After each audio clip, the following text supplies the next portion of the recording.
বৈশ্বিক প্রেক্ষাপটে সারা দেশের মতো কক্সবাজারও জ্বালানি তেলের সংকট দিন দিন তীব্র আকার ধারণ করছে। বিশ্লেষকদের মতে এই সংকট আরো প্রকট হলে ভেঙে পড়বে নগরিক গণপরিবহন ব্যবস্থা, পড়বে পর্যটন খাতে নেতিবাচক প্রভাব। তেলের জন্য অবস্থান নেওয়া সারি সারি গাড়ির এই দৃশ্য কক্সবাজার শহরের পাম্পগুলোর। এসব যানবাহনের চালক অপেক্ষা করছেন টানা কয়েক ঘন্টা ধরে। চিন্তা শুধু একটাই, কখন মিলবে কাঙ্ক্ষিত তেল। পাম্পে তেল ফুরিয়ে যাওয়ায় কেউ কেউ ফিরে যাচ্ছেন হতাশা নিয়ে, আবার কেউ কেউ তেল পেলেও চাহিদার তুলনায় অপ্রতুল। জ্বালানি তেল সংগ্রহের জন্য হাহাকারের এই দৃশ্য শুধু শহরের পাম্পগুলোতেই নয়, পুরো জেলার সবকটি পাম্পে বিরাজ করছে এই পরিস্থিতি। এখন আমি আসছি হরিডি ওখান থেকে, জাতলা থেকে। এখানে আসলে আমার 200 টাকার তেল জ্যামে আর গিয়ার মধ্যে যাবে। এই পাম্পে আসছি, এখন তেল দিচ্ছে 500 টাকার। তাহলে আমার লাভটা কি? তেল পাচ্ছি তার মানে 300 টাকার।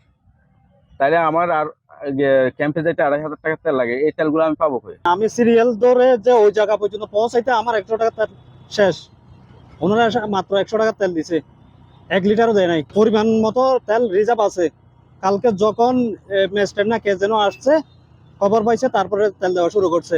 আমাদের খুব কষ্ট হচ্ছে। আমি উপর থেকে আছি, আমি ব্রডব্যান্ডের, হ্যাঁ, আমার চলাফেরা অনেক কষ্ট হয়ে যাচ্ছে এখন। পাম্প মালিক সংগঠনের দেওয়া তথ্য বলছে, কক্সবাজার জেলায় তেলের ফিলিং স্টেশন চালু রয়েছে 36টি। এসব ফিলিং পাম্পের তেলের চাহিদা এক একটির এক এক পরিমাণ। এর মধ্যে কক্সবাজার শহর ও আশেপাশে 60টি পাম্পে তেলের দৈনিক চাহিদার পরিমাণ জেলার অন্য পাম্পগুলো চাইতে সবসময় কিছুটা বেশি থাকে। সরকারের পেট্রোলিয়াম কর্তৃপক্ষ চাহিদার নিরীক্ষে প্রতি বছর পাম্পগুলোর জন্য দৈনিক সরবরাহের পরিমাণ নির্ধারণ করে থাকে। তারপরও দৈনিক তেলের যোগান পাওয়া যাচ্ছে চাহিদার অর্ধেকেরও কম।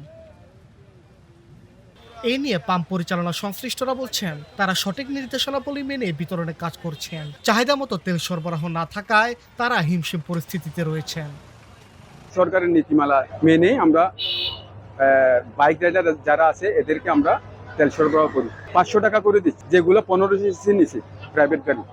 এরপরে যাই যেগুলো 2000 সিসির উপরে গাড়ি আছে, ওই গাড়িকে আমরা 1000 টাকা করে অকটেন সরবরাহ করি। মানুষের চাহিদা বেড়ে যাওয়ায় এজন্য তেলের সংকট হচ্ছে, এবং দেখা যায় যে বৈশ্বিক অবস্থা খারাপ, যুদ্ধ পরিস্থিতি চলতেছে। সরকার যে পরিমাণ তেলের অর্ডার দিছে আসতেছে না, দেরি হচ্ছে, এই আর তো কিছু না। তবে আশা করি ভবিষ্যতে ঠিক হয়ে যাবে। আমাদের জেলাটা তো অন্য জেলার থেকে একটু ভিন্নতর জেলা, পর্যটন জেলা, আপনারা জানেন। তো পর্যটন জেলা হওয়াতে ঈদ পরবর্তী অবস্থায় পর্যটকরা এখানে ঘুরতে আসেন বিভিন্ন জায়গা থেকে। তো সেই হিসাবে হোটেল মোটেল জন থেকে শুরু করে, গাড়ি থেকে শুরু করে, এবং ঢাকা চিটাং থেকে বিভিন্ন জেলা থেকে গাড়ি আসে। ওই গাড়িগুলোতে অতিরিক্ত কিছু চাহিদা দরকার, যে কারণে এই চাহিদাগুলো আমরা একটু গ্রাহকদের চাহিদা মতো ফুয়েলটা দিতে পারছি না আর কি। দেশের প্রধান পর্যটক নগরী সৈকতের শহর কক্সবাজার চলমান জ্বালানি সংকট আরো প্রকট আকার ধারণ করলে পর্যটন খাতে বিরূপ প্রভাব পড়ার আশঙ্কা সংশ্লিষ্টদের। আর পর্যটন জেলা হিসেবে বিশেষ বিবেচনায় তেল সরবরাহের পরিমাণ বাড়ানোর দাবি তাদেরও।